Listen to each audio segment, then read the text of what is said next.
Welcome. We are committed to implementing the multi-tiered system of support MTSS in the language arts classroom. At Austin ISD, our mission is to equip every student with the knowledge and skills they need to thrive in college, career, and life. Through the MTSS framework, we are dedicated to providing every student with tailored instruction and support systems. Let's embark on this journey to enhance learning for every child. MTSS is a three-tiered system meeting the needs of all students.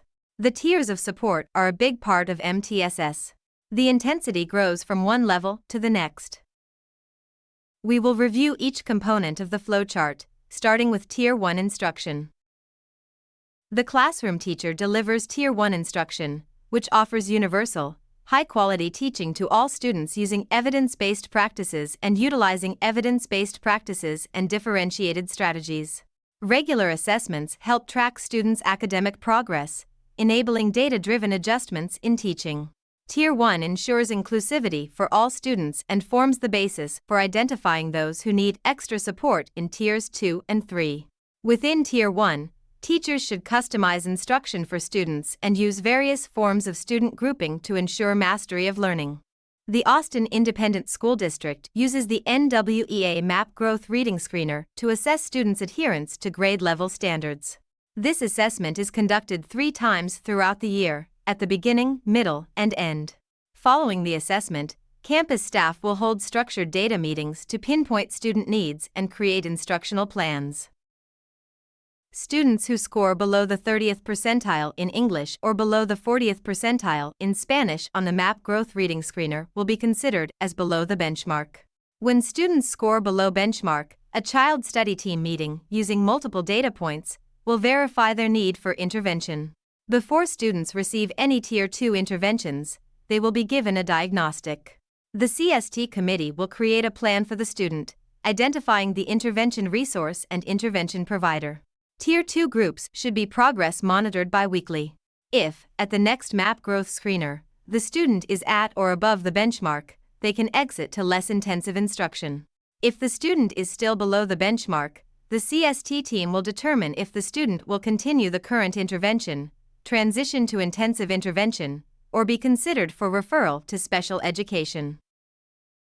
Tier 3 is an intensive intervention typically required for about 5% of students who demonstrate significant and persistent learning needs.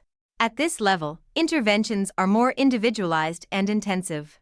They are matched to student needs, which may mean providing scaffold instruction that addresses prior grade-level TEKs. A goal must be set in ECST for the student, and intensive intervention must be provided. Providers of Tier 3 intervention should be trained in the intervention platform and strategies, and they are most highly qualified to deliver intensive intervention.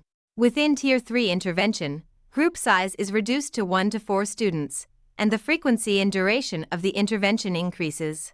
The intervention provider must progress monitor weekly to determine student response and allow for timely decision-making. Once sufficient data has been collected, the CST committee determines whether intensive intervention is meeting a student's needs more adaptations, or if a referral to special education needs to be made. In this model, we observe an inverted triangle representing the distribution of students' performance levels.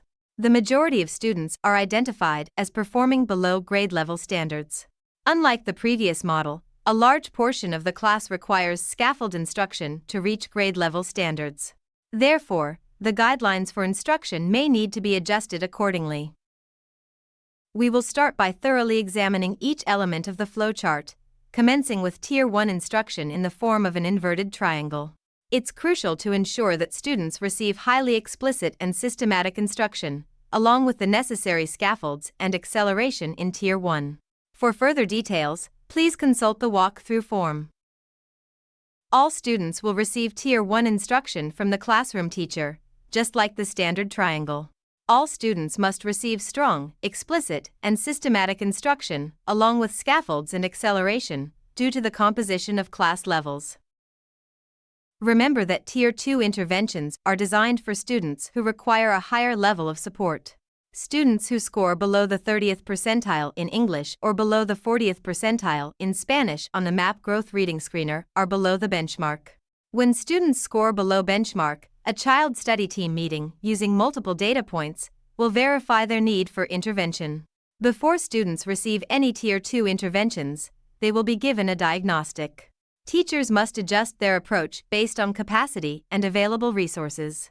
While ECST documentation is not mandatory, it remains vital to continuously monitor the progress of students in Tier 2 to guarantee that their needs are being addressed and that the interventions are producing the desired results.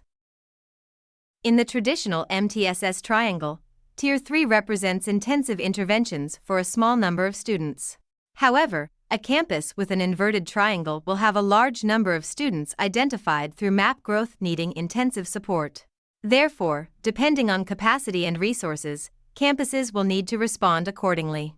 This diagram dissects the intensive Tier 3 inverted triangle into 3 parts and provides guidance on how to respond, intervene, and document progress.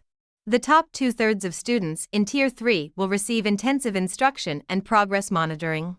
The bottom 1/3 of the class is required to be documented in ECST.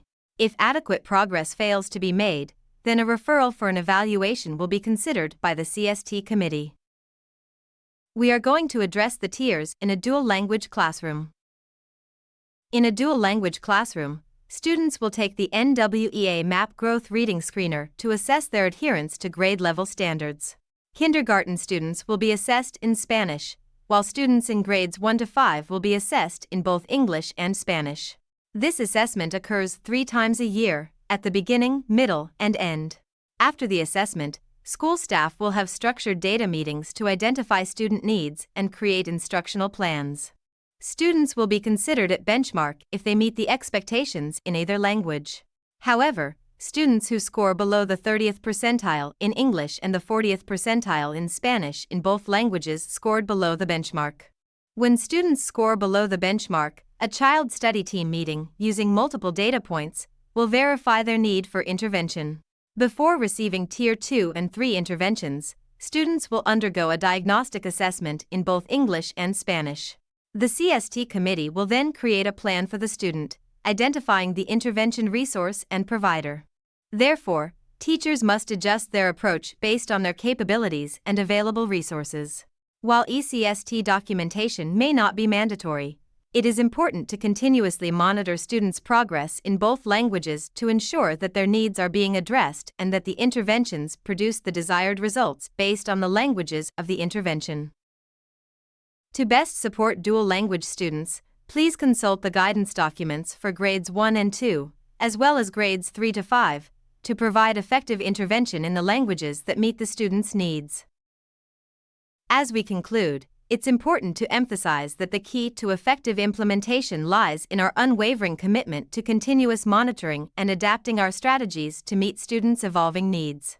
Whether you are implementing the standard or inverse triangle model, strong explicit instruction, scaffolding, and regular progress checks are essential. As we progress, consider how you can actively foster collaboration among teachers and specialists to amplify our collective impact on student learning. Let's prioritize open communication and data sharing to guarantee that every student's needs are met and receive the support they need to thrive.